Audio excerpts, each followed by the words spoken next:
En este vídeo os voy a explicar cómo multiplicar y cómo dividir con potencias con mismo exponente y distinta base.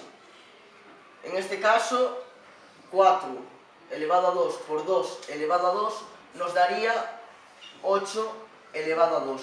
¿Y por qué pasa esto? Porque si desarrollamos estas operaciones nos da 4 por 4, que es 4 al cuadrado, por 2 por 2, que es 2 al cuadrado.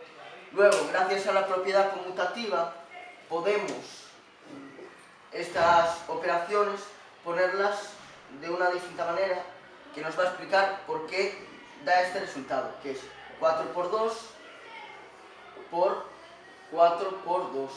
Lo que nos va a dar es 4 por 2 al cuadrado, que por eso 8 por 2 al cuadrado, porque 4 por 2 es 8 y le ponemos el mismo exponente. Y en este caso es algo muy similar. En vez de multiplicar las bases, las dividimos.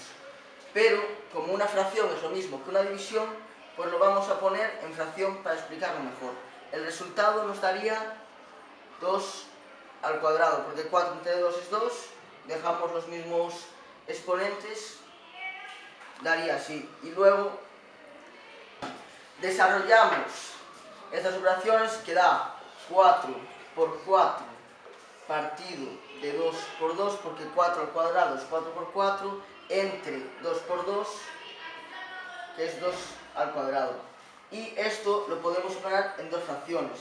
Entonces es 4 partido de 2 por 4 partido de 2, que lo podemos poner como 4 partido de 2 al cuadrado, que si la simplificamos nos da 2 al cuadrado, que sería la solución.